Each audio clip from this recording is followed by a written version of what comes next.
16. Regras. Se você não é feliz, eis o motivo. Considere-se responsável por um padrão superior ao que todos os outros esperam de você. Henry Ward Beecher. Ao escrever estas palavras, estou contemplando o azul profundo do Pacífico, de meu quarto no Yacht Regency Waikoloa, na Big Island do Havaí. Acabei de observar uma coisa que não tornará a acontecer na América do Norte até o ano 2017, um eclipse total do Sol. Becky e eu levantamos às 5:30 da manhã, a fim de testemunharmos, junto com milhares de outros visitantes, esse raro evento astronômico. Enquanto uma multidão se concentrava no ponto de observação, comecei a me distrair com a diversidade de pessoas que vieram até ali para partilhar a ocasião, de altos executivos a famílias em férias, de cientistas com as lunetas mais potentes excursionistas que haviam armado suas barracas durante a noite, até crianças, que só sabiam que se tratava de um evento porque os pais haviam comentado. Ali estavam incontáveis pessoas que tinham voado de todas as partes do mundo, a um custo de milhares de dólares, apenas pela oportunidade de assistirem a algo que duraria apenas 4 minutos. O que fazíamos ali? Queríamos ficar numa sombra. Não somos uma espécie muito interessante. Às 6:28 da manhã, o espetáculo começou. Havia ansiedade no ar. Não apenas pela expectativa de assistir ao eclipse, mas também pelo medo de desapontamento. Pois naquela manhã única, as nuvens surgiram no horizonte, e o céu começara a se tornar nublado. Foi interessante registrar como as pessoas lidavam com a possibilidade que suas expectativas não fossem atendidas. Não estavam ali para testemunhar apenas uma breve passagem de uma lasca da lua na frente do sol, mas sim um eclipse total de 4 minutos, quando a sombra da lua bloquearia por completo os raios do sol, e nos envolveria na escuridão. Havia até um nome para isso: totalidade. Às 7:10, as nuvens haviam se expandido, tornavam-se mais densas a cada minuto. Subitamente, o sol apareceu através de uma abertura nas nuvens, e por um momento todos pudemos observar um eclipse parcial.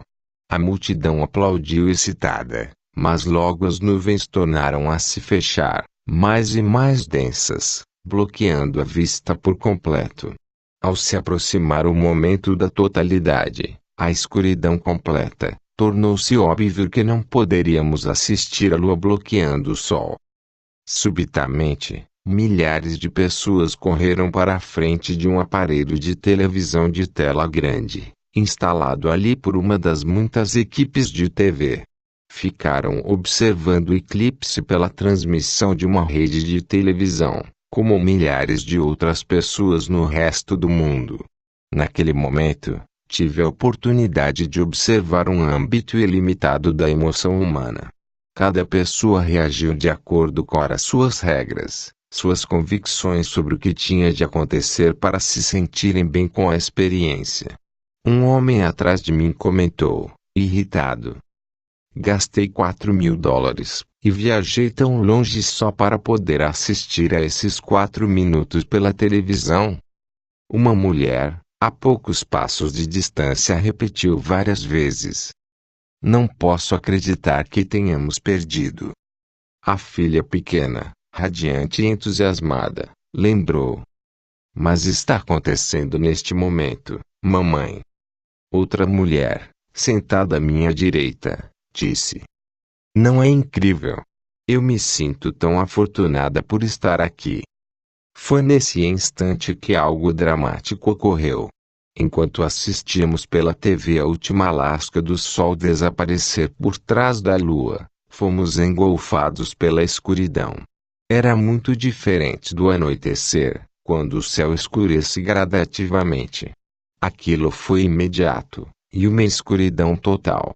No início, a multidão aclamou, mas depois houve silêncio. Os passarinhos voaram para as árvores, e também permaneceram em silêncio. Foi um momento espantoso. Foi então que algo histérico ocorreu. Enquanto a multidão sentava em silêncio, olhando para o eclipse na tela da televisão, algumas das pessoas que haviam trazido suas câmeras, e estavam determinadas a conseguir o que desejavam, começaram a tirar fotos do aparelho. Logo ficamos outra vez inundados pela luz, não por causa do sol, mas pelos flashes das câmeras.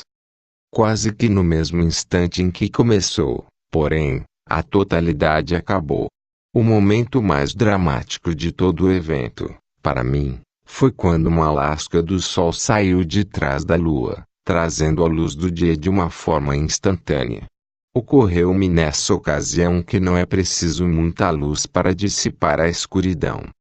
Pouco depois do retorno da luz do sol, muitas pessoas se levantaram, começaram a se retirar. Fiquei perplexo. Afinal, o eclipse ainda estava acontecendo.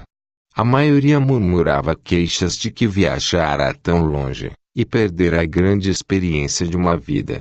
Uns poucos fascinados, no entanto, ali permaneceram, para aproveitarem cada minuto, sentindo o maior excitamento e alegria.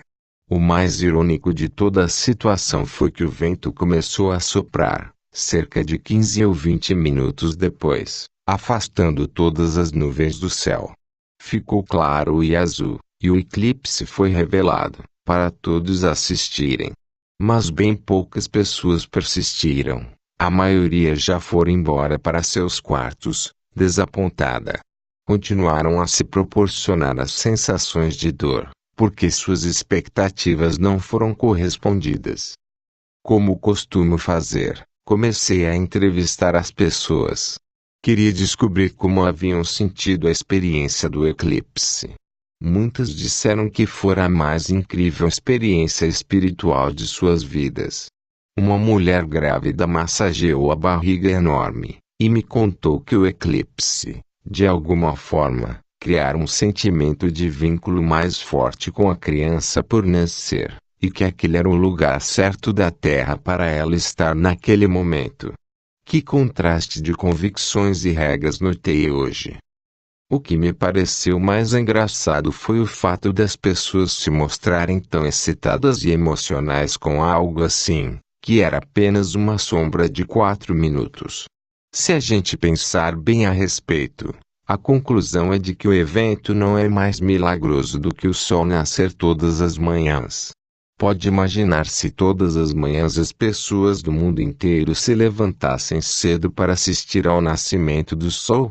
E se as agências noticiosas cobrissem com entusiasmo o evento, acompanhando a ascensão do sol pelo céu, e todas as pessoas passassem a manhã comentando esse milagre? Pode imaginar o tipo de dias que teríamos? E se a rede de televisão CNN iniciasse as suas transmissões com um bom dia? Mas uma vez o milagre aconteceu. O sol nasceu. Por que não reagimos assim? Não seria possível. Pode apostar que sim. Mas o problema é que já nos tornamos habituados. Estamos tão acostumados aos milagres que ocorrem ao nosso redor todos os dias que nem mesmo os consideramos mais como milagres. Para a maioria das pessoas, as regras sobre o que é valioso determinam que cobicemos coisas que são escassas, em vez de apreciarmos os milagres que abundam.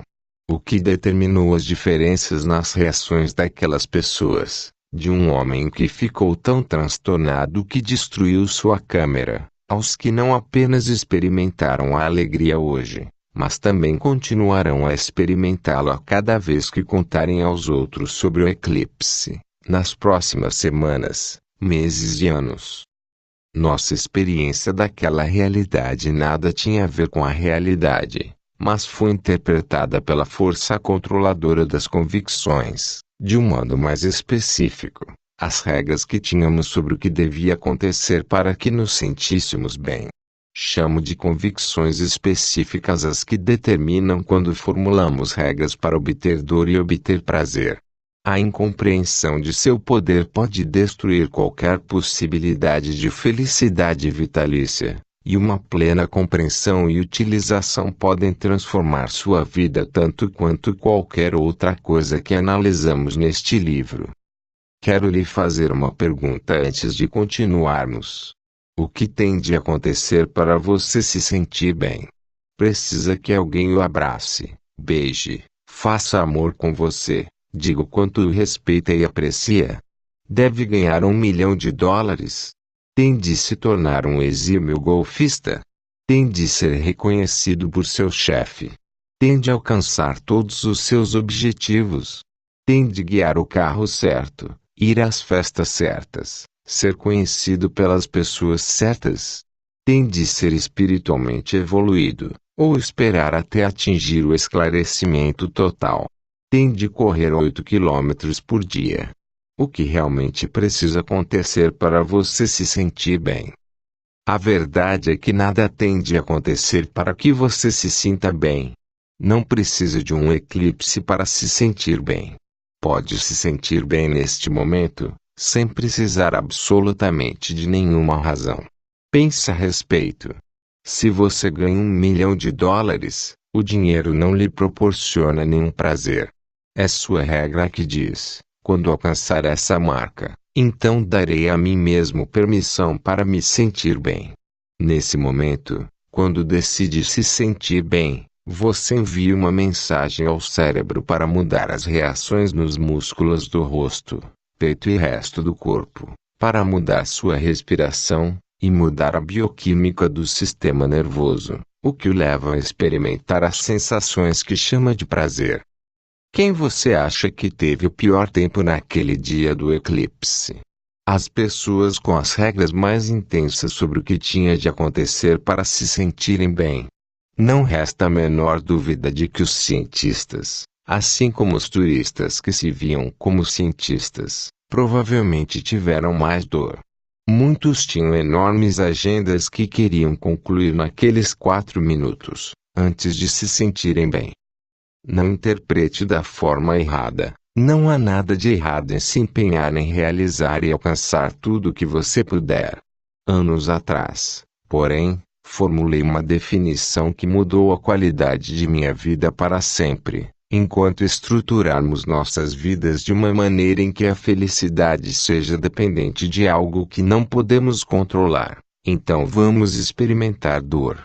Como eu não estava mais disposto a viver com o medo de que a dor pudesse continuar a me abalar, e me considerava um ser inteligente, reformulei minhas regras. Assim, tenho dor e prazer sempre que sinto que é apropriado, baseado na capacidade de dirigir minha própria mente, corpo e emoções. Para ser mais específico, Becky e eu desfrutamos ao máximo o eclipse. De qualquer forma, estávamos no Havaí por outro motivo, para conduzir meu programa Comandante Master It, de 3 semanas. Por isso, chegar uns poucos dias antes para assistir ao eclipse era uma bonificação para nós. Mas o verdadeiro motivo para desfrutarmos tanto foi o fato de não termos grandes expectativas, apenas aguardávamos ansiosos. O segredo para nossa felicidade pode ser encontrado numa regra básica que partilhamos. Decidimos que nossa regra para o dia era desfrutar o evento, não importando o que acontecesse. Não que não tivéssemos expectativas, apenas decidimos que não importava o que pudesse acontecer, haveríamos de encontrar um meio de desfrutar. Se você adotasse e aplicasse de uma forma sistemática essa regra em sua própria vida, pode perceber como isso mudaria praticamente tudo o que experimenta. Quando falo às pessoas sobre essa regra, algumas respondem: tudo bem, mas você está apenas baixando seus padrões. Nada poderia ser mais longe da verdade. Adotar essa regra é elevar seus padrões. Significa que você manterá um padrão superior de desfrute, apesar das condições do momento. Significa que se comprometeu a ser bastante inteligente, bastante flexível, e bastante criativo para dirigir seu foco e avaliações de uma maneira que lhe permita experimentar a verdadeira riqueza da vida. Talvez essa seja a suprema regra. No último capítulo, você começou a projetar sua hierarquia de valores, a fim de refinar e definir o rumo de sua vida. Precisa compreender que se sente ou não que está realizando seus valores, depende exclusivamente de suas regras, suas convicções sobre o que tem de acontecer para que se sinta bem-sucedido, feliz ou experimentando o amor.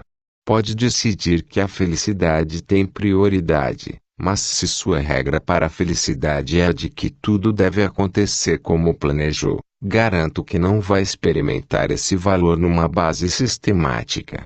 A vida é um evento variável, e por isso nossas regras devem ser organizadas de maneira a permitir adaptação, crescimento e satisfação. É fundamental compreender essas convicções inconscientes que controlam quando nos proporcionamos dor ou prazer. Juiz e júri.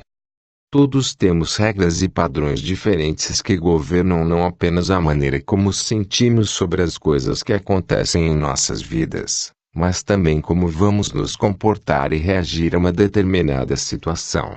Em suma, o que fazemos e o que nos tornamos depende do rumo a que somos levados por nossos valores. Mas também é importante, talvez até mais, nossas emoções e comportamentos serão determinados pelas convicções sobre o que é bom e o que é ruim, o que podemos fazer, e o que temos de fazer. Esses padrões e critérios específicos constituem o que chamo de regras. As regras são o gatilho para qualquer dor ou prazer que você sente no sistema nervoso, em qualquer momento. É como se tivéssemos um sistema judiciário em miniatura dentro do cérebro. Nossas regras pessoais são o supremo juiz e júri. Determinam se um certo valor é atendido ou não, se vamos nos sentir bem ou mal, se daremos a nós mesmos dor ou prazer. Se eu lhe perguntasse, por exemplo, você tem um grande corpo? Como responderia? Dependeria, se acha que corresponde a um determinado conjunto de critérios que usa para julgar um grande corpo. Aqui está outra pergunta. Você é um grande amante? Sua resposta estará baseada nas regras do que é exigido para ser um grande amante, os padrões que adota. Se você respondesse sim, sou um grande amante, eu descobriria suas regras ao fazer a pergunta básica: como sabe que é um grande amante? O que tem de acontecer para você sentir que é um grande amante? Pode responder algo assim: sei que sou um grande amante porque a outra pessoa costuma dizer que foi sensacional. Outros podem dizer: sei que sou um grande amante porque minha amante me diz isso. Ou, sei que sou um grande amante por causa das reações que obtenho de minha parceira. Outras pessoas podem dizer ainda: sei que sou um grande amante porque me sinto bem quando faço amor. A reação da parceira não tem a menor importância. Ou sua resposta pode ser apenas: pergunte por aí. Por outro lado, algumas pessoas não sentem que são grandes amantes. Isso acontece porque não são grandes amantes. Ou é porque suas regras são impróprias?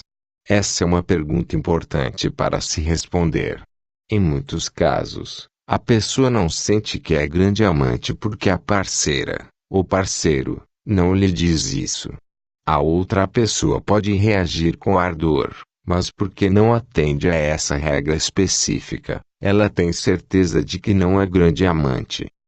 Essa situação de não sentir as emoções que merecemos não se limita aos relacionamentos ou ato de amor.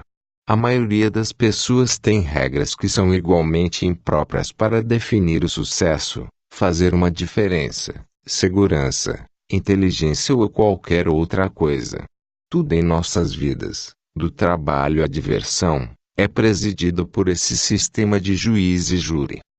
O ponto aqui é simples: nossas regras controlam as reações em cada momento que vivemos.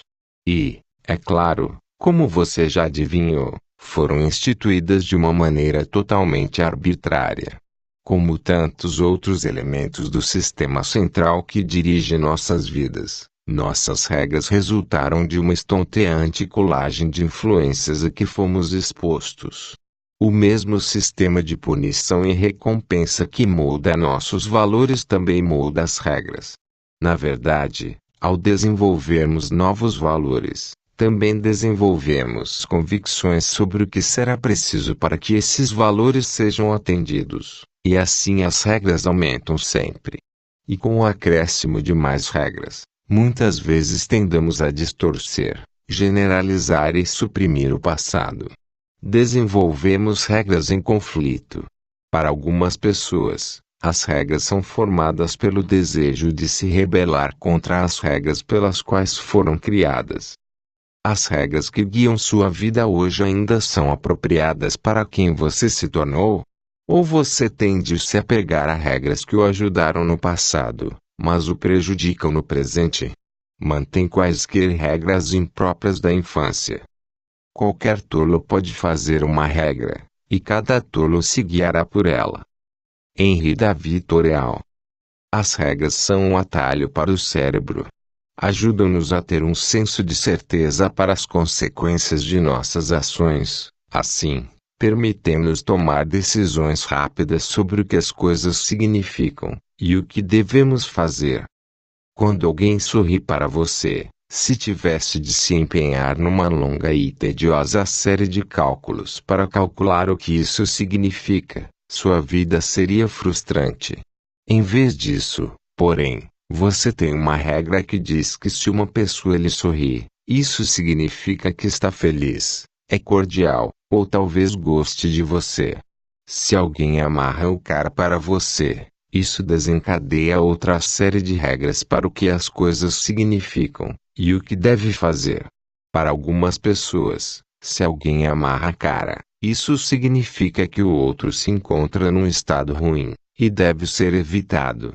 Outras pessoas, no entanto, podem ter uma regra que diz: se alguém se encontra num estado ruim, então preciso mudar seu estado. Você é desarrumado ou perfeito. Li uma histórica no livro Steps to an Ecology of Mind, de Gregory Bateson. Era a transcrição de uma conversa que ele tivera com filha, anos atrás, e vou reproduzi-la aqui. Um dia, ela o procurou, e fez uma pergunta interessante. Papai, por que as coisas se tornam desarrumadas com tanta facilidade? O que está querendo dizer com desarrumadas, querida? Perguntou ele. Sabe como é, papai? Quando as coisas não são perfeitas. Olhe para minha escrivaninha agora. Está cheia de coisas. Desarrumada, e ontem à noite me esforcei ao máximo para deixar tudo perfeito. Mas as coisas não permanecem perfeitas. Tornam-se desarrumadas com a maior facilidade. Bateson pediu à filha. Mostre-me como é quando as coisas ficam perfeitas. Ela arrumou cada coisa nas posições determinadas, e depois disse: aí está, papai, agora ficou perfeito. Mas não continuará assim. E se eu deslocar esta caixa de tinta para cá, por cerca de um palmo? O que acontece? Ora, papai, agora ficou desarrumado. Além do mais, teria de estar reta, e não torta, como você deixou. E se eu mudasse este lápis para cá? Está desarrumando outra vez. E se deixasse este livro aberto? Também fica desarrumado. Bateson declarou então para a filha: querida, não é que as coisas fiquem desarrumadas com mais facilidade. Acontece apenas que você tem mais meios para desarrumar as coisas, e só tem um meio para deixar tudo perfeito. A maioria das pessoas cria numerosos meios de se sentir mal, e apenas uns poucos meios de se sentir realmente bem. Nunca deixo de me espantar com a incrível quantidade de pessoas cujas regras as preparam para a dor. É como se tivessem uma vasta e complexa rede de caminhos neurais levando ao próprio estado que tentam evitar, ao mesmo tempo em que só dispõem de uns poucos caminhos neurais ligados ao prazer. Um exemplo clássico disso é um homem que participou de um dos meus seminários Encontro com o Destino. Era um famoso executivo, incluído na lista dos 500 de Fortune, amado pela comunidade por suas contribuições, muito ligado aos 5 filhos e à esposa, um homem em excelentes condições físicas, um maratonista. Perguntei-lhe: você é bem-sucedido? Para surpresa de todos os presentes, ele respondeu, muito sério: não. O que tem de acontecer para que você se sinta bem-sucedido?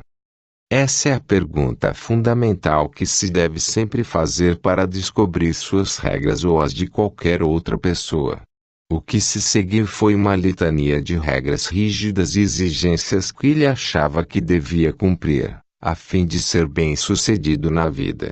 Tinha de ganhar um salário de 3 milhões de dólares por ano. Ganhava na ocasião, como salário, apenas 1,5 milhão, e recebia mais 2 milhões em bonificações. Só que isso não contava. Precisava ter apenas 8% de gordura no corpo. Estava com 9%, e nunca ficar frustrado com os filhos. Lembre-se de que ele tinha 5, e todos seguindo por rumos diferentes na vida.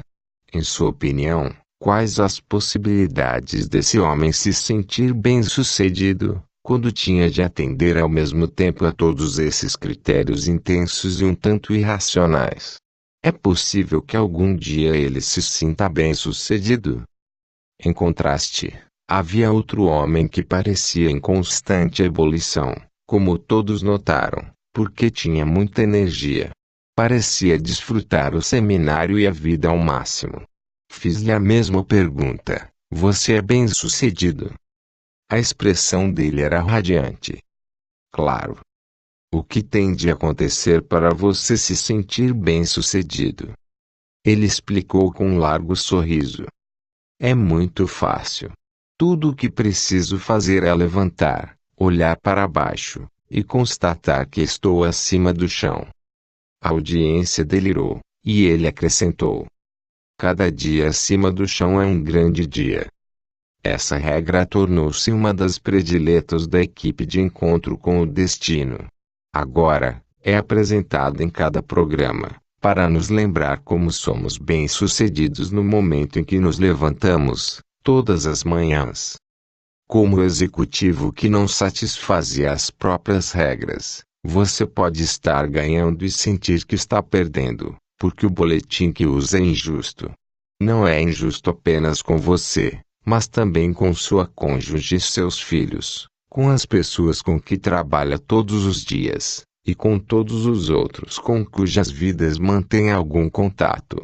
Se instituiu um sistema de regras que o leva a se sentir frustrado, zangado, magoado ou fracassado, ou não tem regras definidas para saber o quanto é feliz, bem-sucedido, e assim por diante, essas emoções afetam a maneira como trata as pessoas ao seu redor, assim como elas também sentem quando se aproximam de você. Além disso, quer você esteja ou não consciente, é bastante frequente julgar os outros por um conjunto de regras que talvez nunca tenha expressado, mas todos esperamos que os outros obedeçam às nossas regras, não é mesmo? Se você está sendo exigente consigo mesmo, é bem provável que também seja com os outros. Porque alguém imporia regulamentos tão rigorosos a si mesmo e às pessoas que ama. Em grande parte, isso se relaciona com o condicionamento cultural. Muitas pessoas receiam que se não tiverem regras exigentes, então não serão impelidas ao sucesso, não serão motivadas a trabalhar com afinco e alcançar o êxito. A verdade é que você não precisa ter regras absurdamente difíceis para manter seu ímpeto. Se uma pessoa formula regras muito exigentes, muito dolorosas, logo vai descobrir que não pode vencer, não importa o que faça, e passa a experimentar o desamparo adquirido. Claro que queremos usar o poder dos objetivos, a atração de um futuro irresistível, para nos projetar para frente, mas devemos ter certeza de que no fundo de tudo existem regras que nos permitem ser felizes em qualquer momento que quisermos. Suas regras o fortalecem ou enfraquecem. Queremos desenvolver regras que nos levem a entrar em ação, que nos façam sentir alegria, que nos permitam dar seguimento às coisas, não regras que nos obriguem a parar em pouco tempo. Descobri que há uma quantidade espantosa de homens e mulheres que instituem regras para os relacionamentos que tornam absolutamente impossível o êxito nessa área de suas vidas. Por exemplo, a regra de algumas pessoas para o amor é: se você me ama, então fará tudo o que eu quiser. Ou se você me ama, posso me lamentar, queixar e importunar, e você deve simplesmente aceitar. São regras apropriadas? Claro que não. Seriam injustas com a pessoa com quem você estaria partilhando um relacionamento. Uma mulher que participou do encontro com o destino disse-me que queria realmente ter um relacionamento íntimo com um homem, mas parecia não ser capaz de manter um relacionamento com ninguém, passada a fase inicial da emoção da caçada. Perguntei-lhe: o que tem de acontecer para que você se sinta atraída por um homem? Suas regras ajudaram a nós dois a compreender no mesmo instante qual era o seu desafio. Para que ela se sentisse atraída por um homem, ele tinha de assediá-la constantemente, embora continuasse a rejeitá-lo. Se o homem insistisse, tentando superar a barreira, isso a levava a sentir uma intensa atração por ele. Significava que era um homem muito poderoso. Sua segunda regra era ainda mais interessante. Se ele persistia por mais de um mês, a mulher perdia o respeito, e com isso a atração. Pode adivinhar o que costumava acontecer? Uns poucos homens absorviam sua rejeição, e continuavam a assediá-la, mas é claro que a maioria desistia, depois de um breve período. Assim, ela nunca teria um relacionamento com tais homens. Os poucos que persistiam contavam com seu favor secreto por algum tempo, mas depois de um período arbitrário de cerca de um mês, ela perdia por completo o interesse. Descobria-se incapaz de permanecer atraída por qualquer homem durante mais de um mês, porque nenhum homem era capaz de prever sua complexa escala. Quais as suas regras que são também inatingíveis? Algumas pessoas, para se sentirem no controle de qualquer situação, precisam saber com antecedência o que vai acontecer.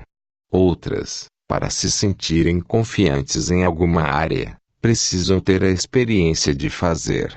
Se fosse essa minha regra para a confiança, eu não conseguiria realizar a maior parte do que fiz na vida.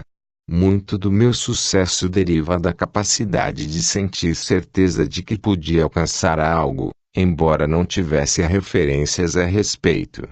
Minha regra para a confiança é a seguinte: se decido ser confiante, então vou me sentir assim em relação a qualquer coisa, e minha confiança me ajudará a ter êxito. A competência é outra regra interessante. Algumas pessoas têm esta regra para a competência: se eu fizer alguma coisa com perfeição, ao longo de alguns anos, então sou competente. A regra de outras: se eu fizer de forma eficaz uma vez, então sou competente. E para outros ainda, competência: se eu fiz algo parecido, então sei que posso dominar isso também, e, portanto, sou competente. Pode perceber o impacto que regras assim teriam em sua confiança, felicidade, senso de controle, qualidade de suas ações e de sua vida. Faça o jogo para poder vencer. No último capítulo, dedicamos bastante tempo à definição dos valores. Mas como já declarei, se você não formular regras acessíveis, nunca sentirá que esses valores estão sendo atendidos. Quando comecei a desenvolver minhas ideias sobre a projeção do destino, tinha apenas o conceito de valores, não o de regras. Assim, era completamente arbitrário determinar se uma pessoa se encontrava ou não em seu caminho. No dia em que descobri as regras, comecei a compreender a fonte de dor e prazer em nossa experiência. Compreendi que as regras são o mecanismo que dispara a emoção humana, e passei a avaliar como podia usar as regras de maneira mais eficaz. Como já mencionei antes, logo tornou-se evidente para mim que a maioria das pessoas está sintonizada para a dor. Suas regras fazem com que seja muito difícil se sentir bem, e muito fácil se sentir mal. Darei um exemplo impressionante. Aqui estão os valores de uma mulher a que chamaremos de Laurie, que participou de um dos meus primeiros seminários de encontro com o destino. Antigos valores atraentes de Laurie: amor, saúde, segurança, liberdade, sucesso, aceitação, excelência, harmonia, respeito, integridade, honestidade e diversão. À primeira vista, esses valores não parecem maravilhosos. Qualquer um pensaria que essa pessoa é provavelmente afetuosa, saudável, orientada para a liberdade. A um exame mais atento, porém, já podemos perceber uns poucos desafios. O terceiro valor de Laurie é a segurança, e o quarto valor é a liberdade. Esses dois se combinam. A realidade era que essa mulher se encontrava sintonizada para uma dor intensa. Sentia-se frustrada em todos os sentidos da palavra, e estava se tornando literalmente uma reclusa, escondendo-se das pessoas. Procurara vários terapeutas, mas nenhum conseguirá descobrir o motivo. Todos trabalhavam em seus comportamentos, medos e emoções, em vez de examinarem seu sistema central de avaliar cada evento e experiência para que sua vida estava sintonizada. Comecei a definir suas regras para cada um dos valores. O que tem de acontecer para você se sentir? Para sentir amor, sua resposta foi: tenho de sentir que mereci. Tenho de sentir que todas as minhas convicções são aceitas e aprovadas por todas as pessoas que conheço. Não posso sentir que sou amada se não for perfeita. Tenho de ser uma grande mãe, uma grande esposa, e assim por diante. No mesmo instante, começamos a perceber o problema.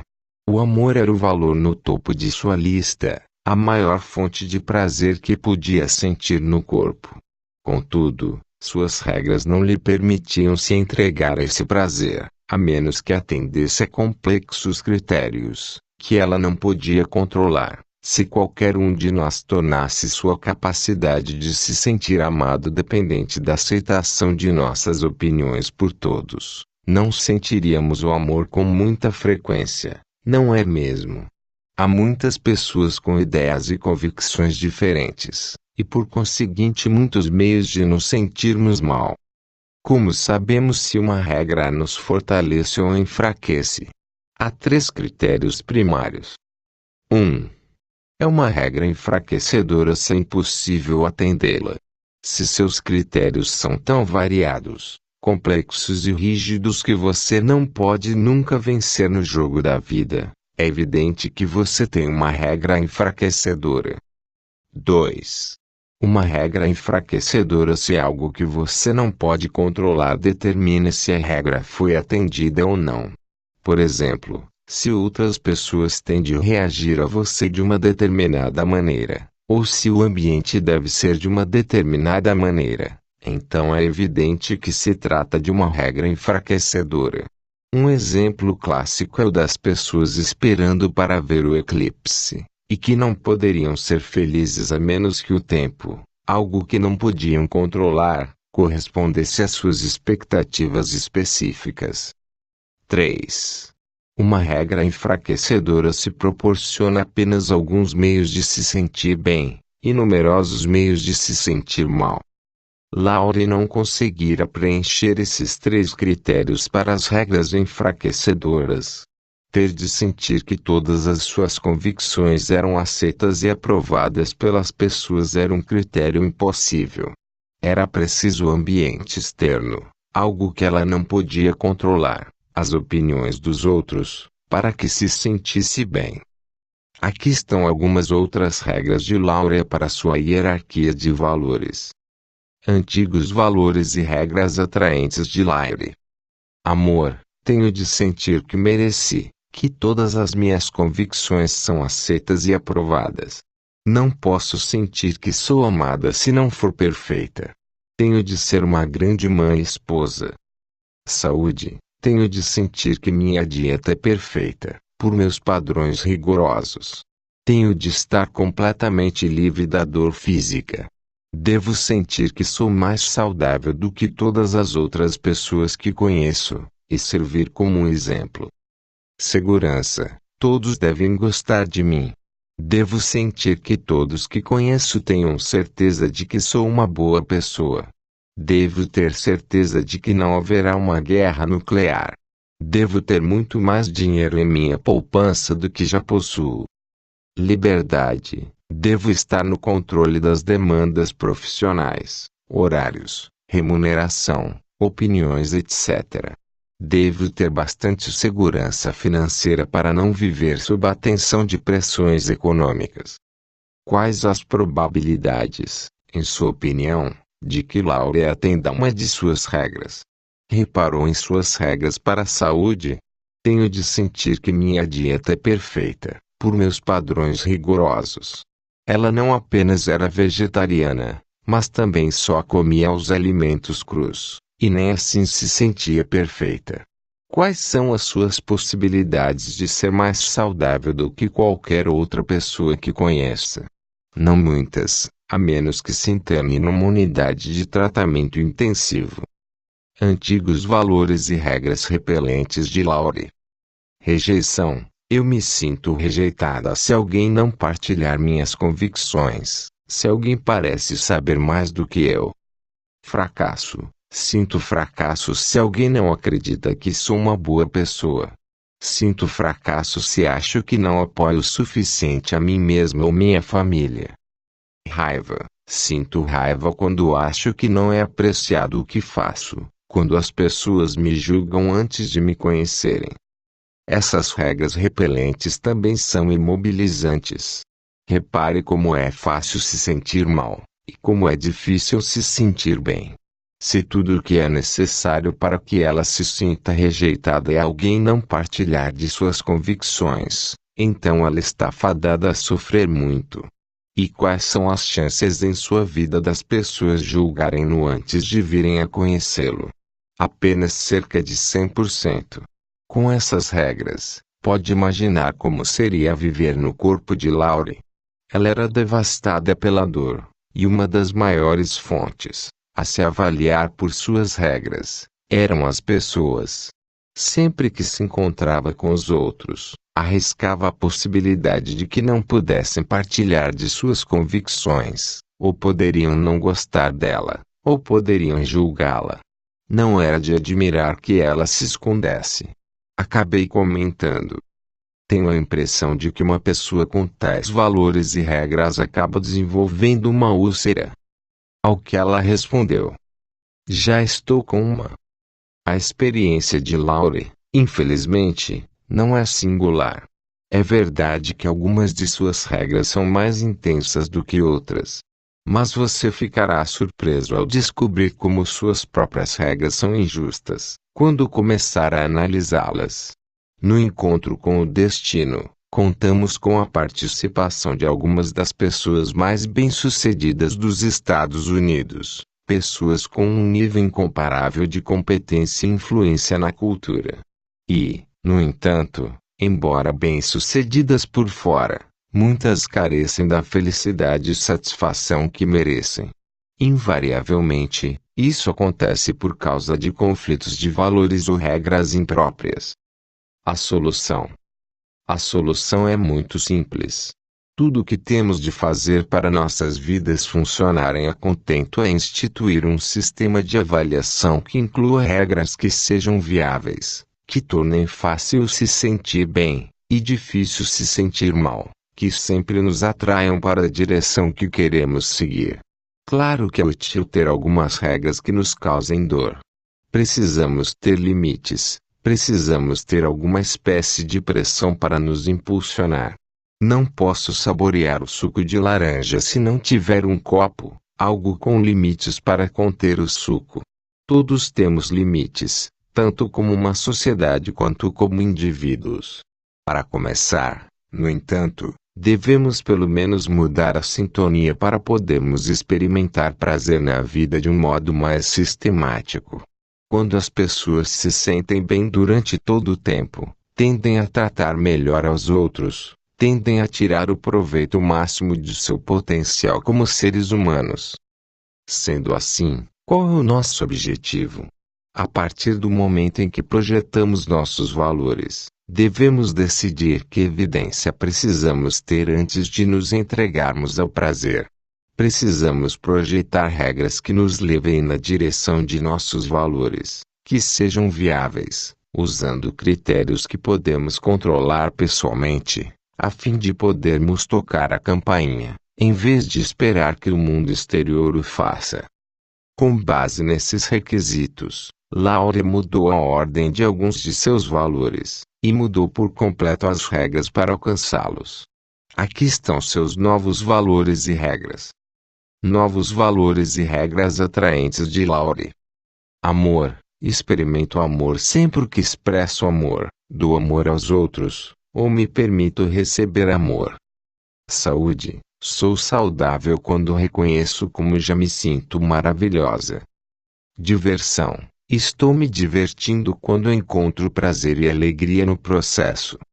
Gratidão. Sinto-me grata quando aprecio todas as coisas que tenho em minha vida neste momento. Liberdade. Sinto-me livre quando vivo de acordo com as minhas convicções, e aceito a opção de criar a felicidade para mim mesma. Observe que a diversão é agora uma prioridade. Isso transformou sua experiência de vida, para não mencionar o relacionamento com a filha e o marido. Mas ainda mais vigorosos foram as mudanças que ela efetuou em suas regras. A mudança de valores teria um impacto limitado se as regras permanecessem viáveis. O que essa mulher fez? Mudou a sintonia de sua vida inteira, e agora tem o controle. Precisamos lembrar que a autoestima está vinculada à capacidade de sentir que estamos no controle dos eventos em nosso ambiente. Essas regras permitem a Laurie manter sempre o controle, sem sequer se esforçar. Suas novas regras para o amor são viáveis. Pode apostar que sim. Quem está no controle? Ela está. A qualquer momento, pode decidir ser amorosa consigo mesma e com os outros, e agora terá permissão para proporcionar a si mesma a emoção chamada amor. Saberá que está atendendo a seus valores mais elevados. Com que frequência ela pode fazer isso? Todos os dias de sua vida. Há muitos meios de fazer isso, porque há muitas pessoas às quais ela pode devotar seu amor, ela própria, família, amigos, estranhos. E sua nova regra para a saúde? O melhor de tudo é que não apenas ela tem o comando, pode reconhecer como se sente maravilhosa em qualquer momento, e não apenas é viável, mas também não é verdade que se reconhecer de um modo regular que se sente bem, reforçará o padrão de se tornar mais saudável. Além disso, Laurie adotou alguns novos valores repelentes. Selecionou emoções que sabia que tinha de evitar para alcançar o êxito: negativismo e procrastinação. Lembre-se de que queremos reverter o processo de como a maioria está sintonizada. Queremos tornar difícil sentir mal, e fácil sentir bem. Novos valores e regras repelentes de Laurie. Negativismo. Evito sistematicamente depender da aceitação dos outros para minha suprema felicidade e sucesso. Procrastinação. Evito sistematicamente esperar a perfeição de mim mesma e dos outros. Com suas novas regras repelentes, Laurie não depende mais da aceitação dos outros.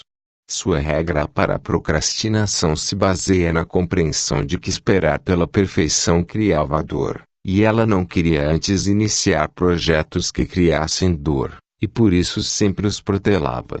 Essas mudanças nos valores e regras mudaram a direção de sua vida para um nível além de qualquer coisa que ela poderia ter imaginado.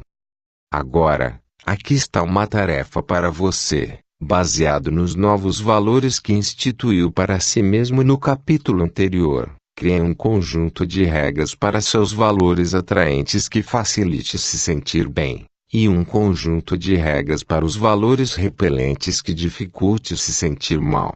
Em termos ideais, crie um amplo cardápio de possibilidades, com muitos meios de se sentir bem. Aqui estão alguns dos meus.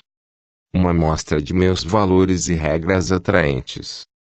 Saúde e vitalidade. Sempre que me sinto centrado, vigoroso e equilibrado, sempre que faço qualquer coisa que aumenta minha força, flexibilidade ou resistência, sempre que faço qualquer coisa que me aproxima de um senso de bem-estar físico, sempre que como alimentos ricos em água, ou vivo de acordo com minha filosofia de saúde.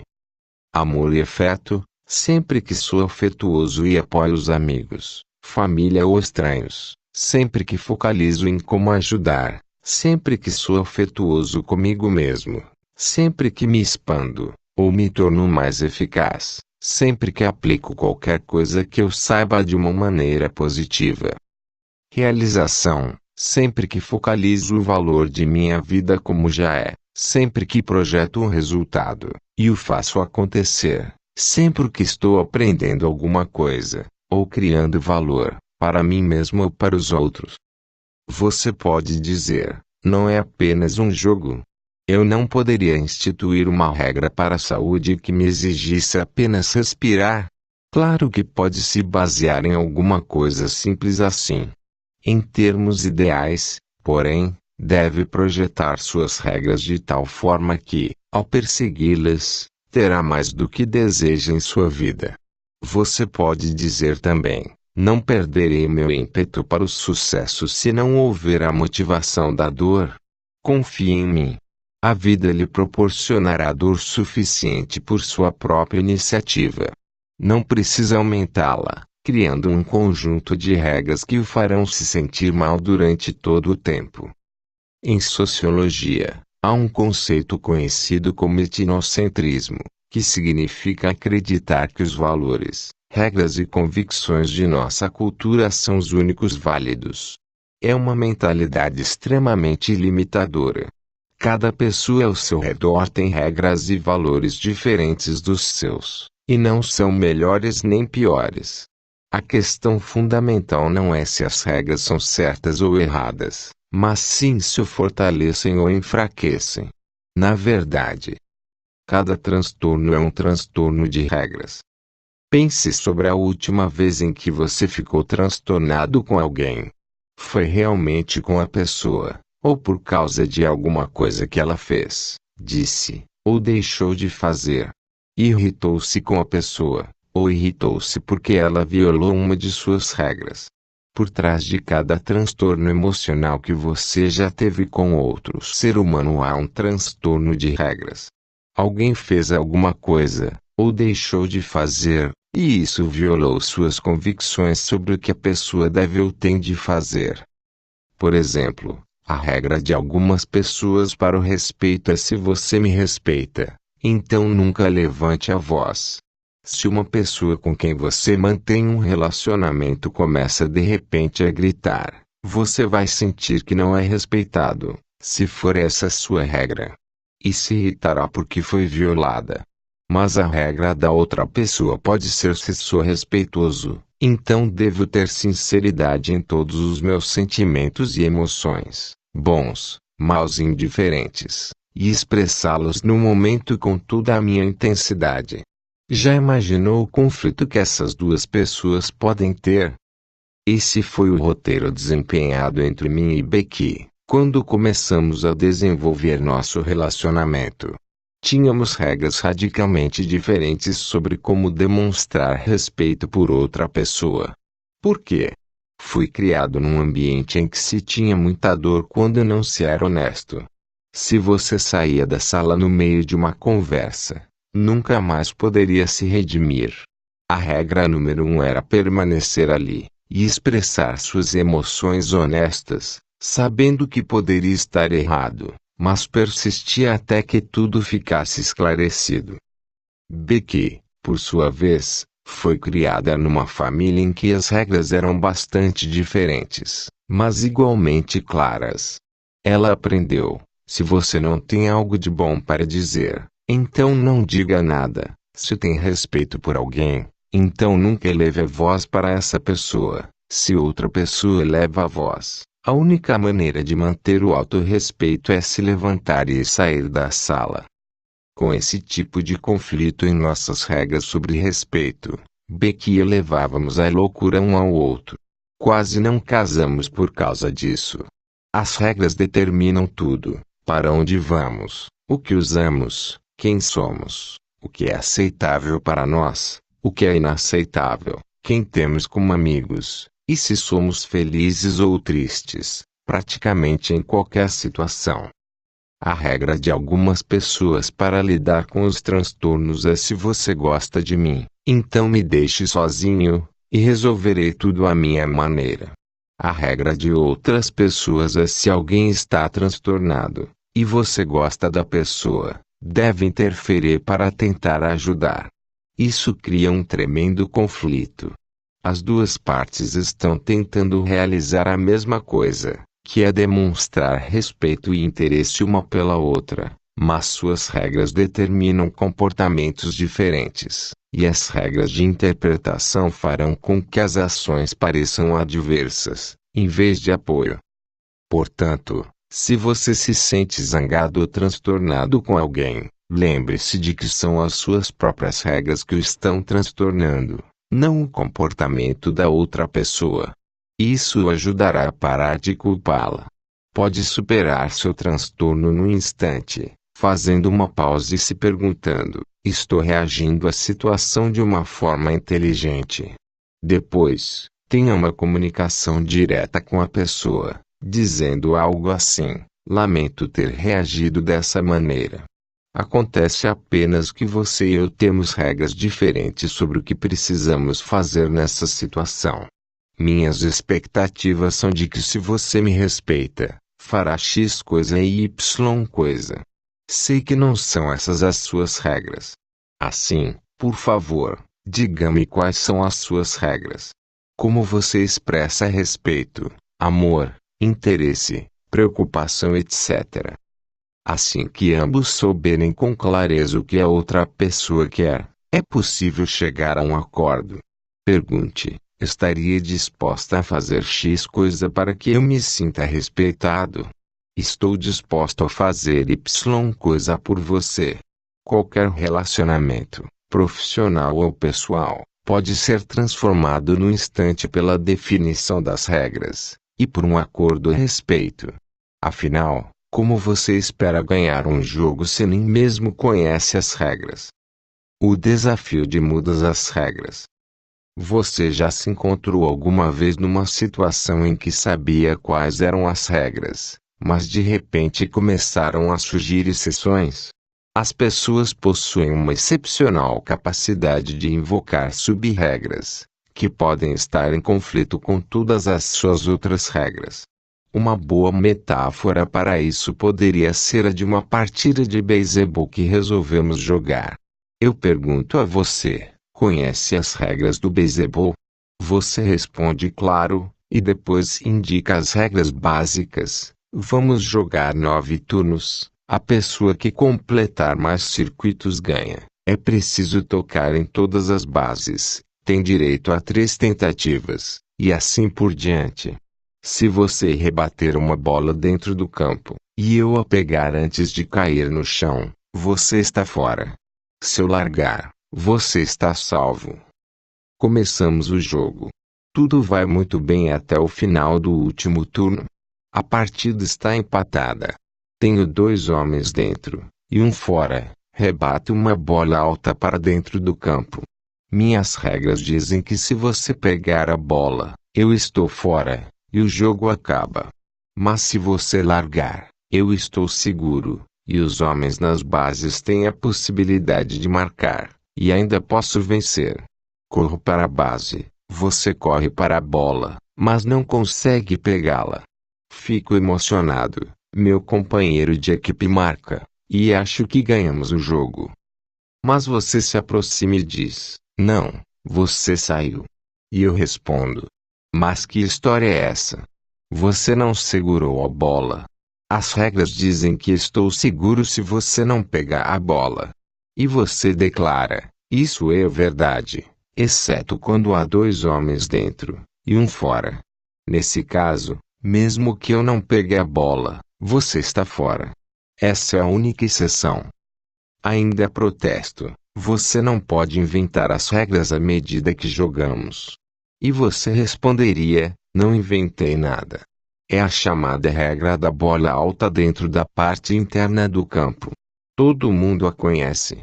Viro-me para meus companheiros, e eles dizem que tal regra não existe. Viro-me para os jogadores adversários, e todos dizem que é essa regra. E terminamos brigando por causa das regras. Já experimentou essa situação num relacionamento pessoal? Estava jogando de acordo com todas as regras, e de repente a outra pessoa diz: isso é verdade, exceto nessa única situação. E você vira uma fera. As pessoas sentem com a maior intensidade em relação às suas regras. Todo mundo sabe que as suas regras são as regras certas. As pessoas se irritam em particular quando acham que os outros estão inventando regras, ou mudando-as no meio do jogo. Contudo, essa dinâmica é parte da maioria das interações com outros seres humanos.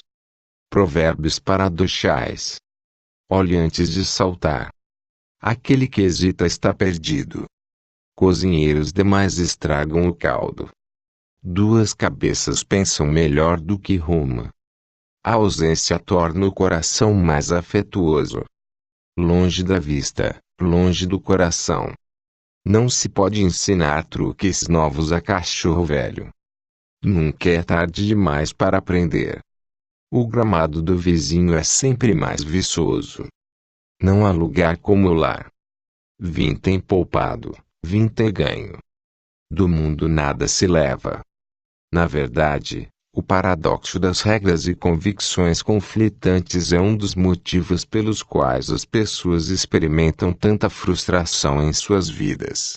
Num relacionamento, uma pessoa diz: eu amo você, exceto quando deixa aberta a pasta de dentes. Ou então: eu amo você, exceto quando levanta a voz para mim.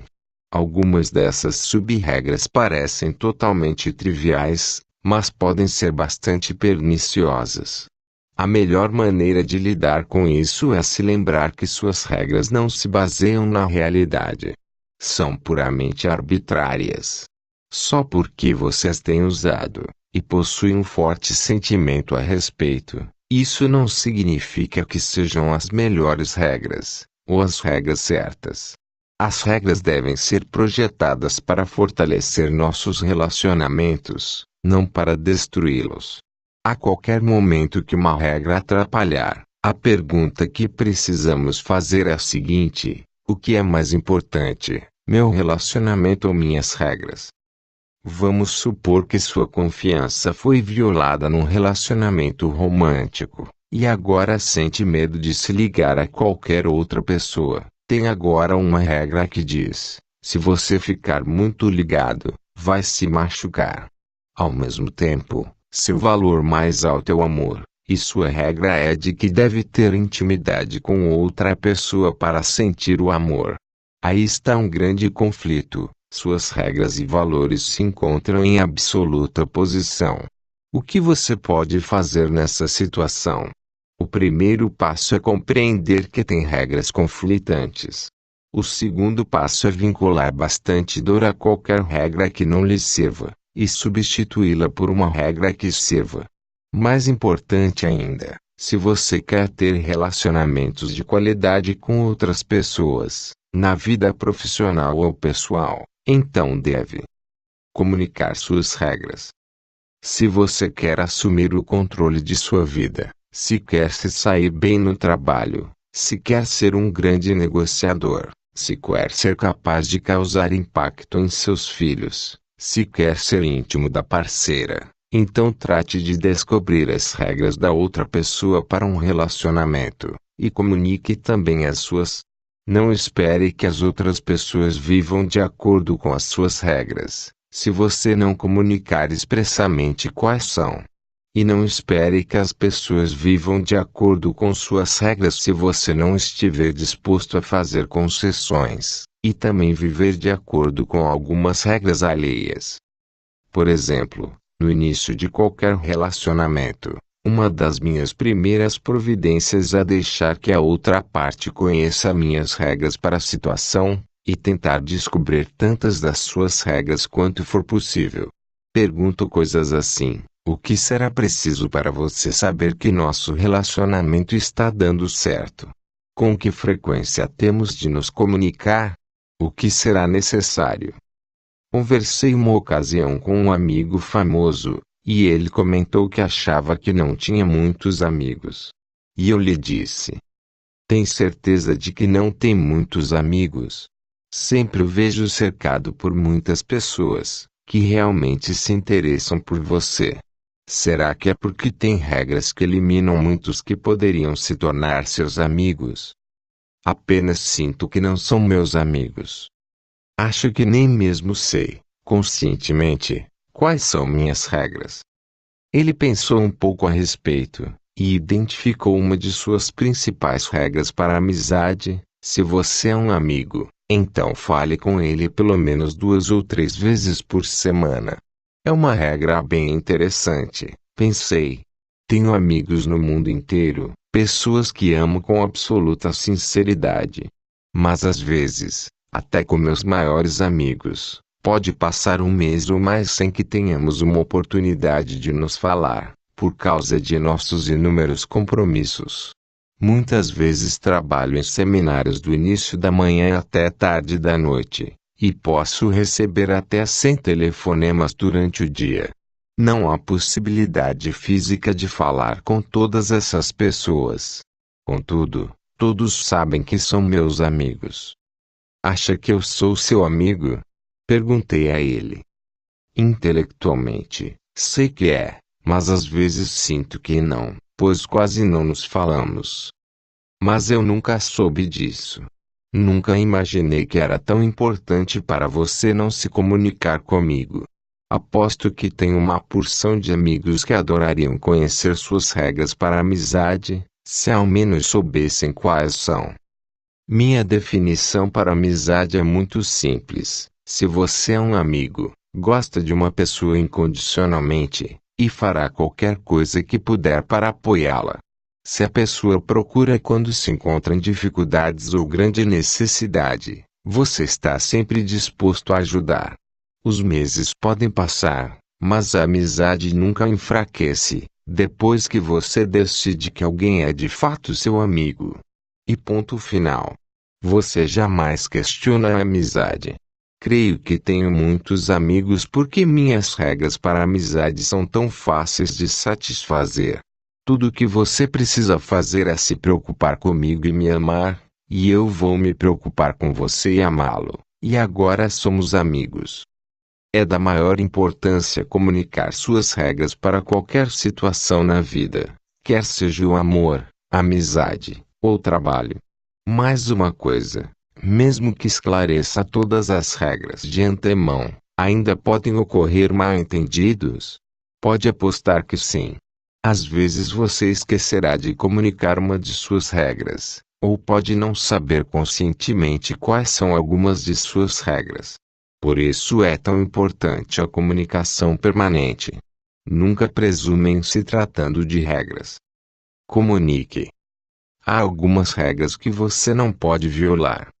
Quanto mais eu estudava o comportamento das pessoas e o impacto de suas regras, mais me interessava por uma dinâmica que notava de forma sistemática. Há determinadas regras que as pessoas nunca violavam, e outras que eram sempre violadas. Sentiam-se mal a respeito em cada ocasião, mas mesmo assim faziam. Qual era a diferença? Depois de alguma pesquisa, a resposta tornou-se evidente. Temos uma hierarquia de regras, assim como existe a de valores. Há certas regras cuja violação nos causaria tanta dor que nem sequer consideramos a possibilidade. Raramente as violamos, se é que alguma vez. Chamo essas regras de regras do limiar. Por exemplo, se eu lhe pedisse para dizer uma coisa que nunca faria, você responderia com uma regra de limiar. Diria uma regra que jamais violaria. Por quê? Porque vinculador demais a isso. Por outro lado, temos algumas regras que não queremos violar. Eu as chamo de padrões pessoais. Se as violamos, não nos sentimos bem a respeito, mas dependendo dos motivos, estamos dispostos a violá-las, a curto prazo. A diferença entre esses dois conjuntos de regras pode ser formulada com as palavras deve e tem ou pode. Há certas coisas que devemos fazer, certas coisas que não devemos fazer, certas coisas que temos de fazer, certas coisas que nunca podemos fazer.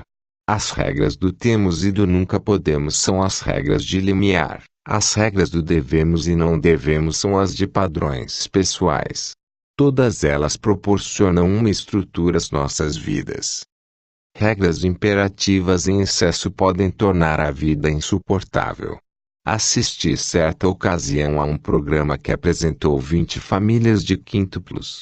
Perguntaram aos pais, qual é a coisa mais importante que vocês aprenderam para manter a sanidade? Uma resposta se repetiu, não ter regras demais. Com tantos corpos em movimento, tantas personalidades diferentes, você vai enlouquecer se tiver regras em demasia. A lei das probabilidades diz que suas regras serão constantemente violadas, e com isso você viveria em tensão permanente, reagindo a tudo. Esse tipo de tensão afeta você e as pessoas ao redor. Pense nas regras que temos hoje para as mulheres, em nossa sociedade. Há até um nome para isso, a síndrome da supermulher. As mulheres de hoje parecem ter de fazer tudo, e ainda por cima com perfeição. Não apenas têm de cuidar do marido, filhos, pais e amigos, mas também devem manter um corpo perfeito, sair às ruas para mudar o mundo, evitar a guerra nuclear, e ainda por cima ser a eficiente executiva. Acha que isso pode criar um pouco de tensão na vida, ter tantos imperativos para se sentir bem-sucedida? Claro que as mulheres não são as únicas na sociedade que passam por isso. Também os homens e as crianças de hoje sofrem uma tremenda tensão, por causa do aumento de expectativas. Se somos sobrecarregados com muitos imperativos que temos de satisfazer, perdemos o entusiasmo e o gosto pela vida, e não queremos mais continuar no jogo. O amor próprio deriva de saber que você tem o controle sobre os acontecimentos, não são os acontecimentos que o controlam. E quando você tem muitas regras imperativas, aumentam as possibilidades de violação. Qual seria uma regra de nunca pode num relacionamento? Muitas pessoas responderiam, meu marido ou esposa nunca pode ter uma relação extraconjugal. Para outras pessoas, no entanto, isso é apenas uma regra de deve. Meu marido ou esposa nunca deve ter uma ligação extraconjugal. Essa diferença nas regras encerra o potencial de criar problemas ao longo do caminho. É bem possível. Na verdade, quando as pessoas têm transtornos em seus relacionamentos, invariavelmente é porque nunca definiram, embora tenha concordado sobre as regras em geral, o que é uma regra de nunca deve, e outra de nunca pode. É necessário não apenas compreender as regras da outra pessoa, mas também ter em mente que as duas espécies de regras são apropriadas. A fim de alcançar determinados resultados, é importante ter uma abundância de regras imperativas, para ter certeza de que daremos seguimento, entraremos em ação. Por exemplo, tenho uma amiga que desfruta de uma magnífica condição física. O mais interessante é o conjunto de regras para si mesma na área da saúde, há bem poucos deve, e uma porção de tem e nunca pode. Perguntei a ela. O que você nunca pode fazer se quiser ser saudável? Nunca posso fumar. Nunca posso violar meu corpo com drogas. Nunca posso me empanturrar de comida. Nunca posso deixar passar mais de um dia sem fazer ginástica. E o que tem de fazer para ser saudável? A lista foi longa. Tenho de fazer exercício todos os dias, meia hora no mínimo. Tenho de comer os tipos certos de alimentos. Tenho de comer apenas frutas pela manhã. Tenho de combinar os alimentos da forma apropriada. Tenho de andar de bicicleta a pelo menos 80 quilômetros por semana. E a lista continuava. Ao final, perguntei quais eram as suas regras de Dev. Ao que ela respondeu: devo fazer mais exercício. Essa mulher tem uma amiga com excesso de peso. Quando lhe perguntei o que nunca podia fazer para ser saudável, ela me fitou atordida. Não tinha regras de nunca pode na área da saúde. Mas tinha algumas regras imperativas. Tinha de comer, e tinha de dormir. Indaguei se tinha alguma regra de Dev, e a mulher disse: claro. Devo comer melhor, devo fazer exercício, devo cuidar melhor do meu corpo. Ela também tinha uma lista de regras de não deve, como não devo comer carne, não devo comer demais, e assim por diante.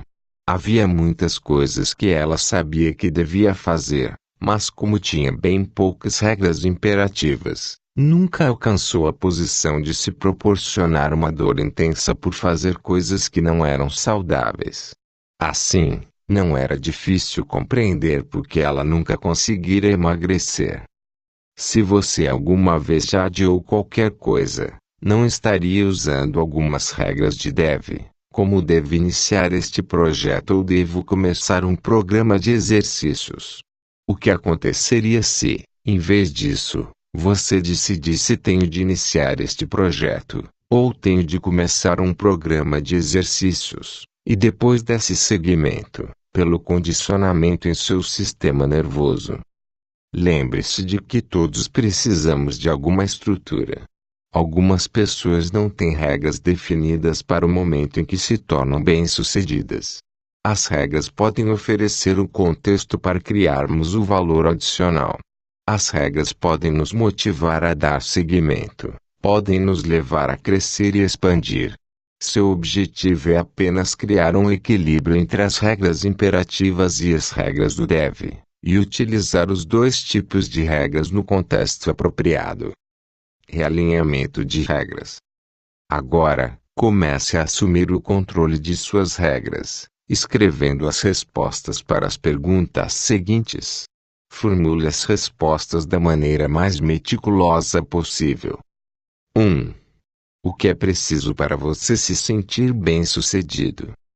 2. O que é preciso para você se sentir amado, pelos filhos, pela esposa, pelos pais, e por qualquer outra pessoa que seja importante para você? 3. O que é preciso para você se sentir confiante? 4. O que é preciso para você sentir que é excelente em qualquer área de sua vida? Agora, examine essas regras, e pergunte a si mesmo: são apropriadas? Fiz com que se tornasse difícil me sentir bem, e fácil me sentir mal? Precisa que aconteçam 129 coisas antes de se sentir amado? Precisa de apenas uma ou duas coisas para se sentir rejeitado? Se isso é verdade, mude os seus critérios, e formule regras que o fortaleçam.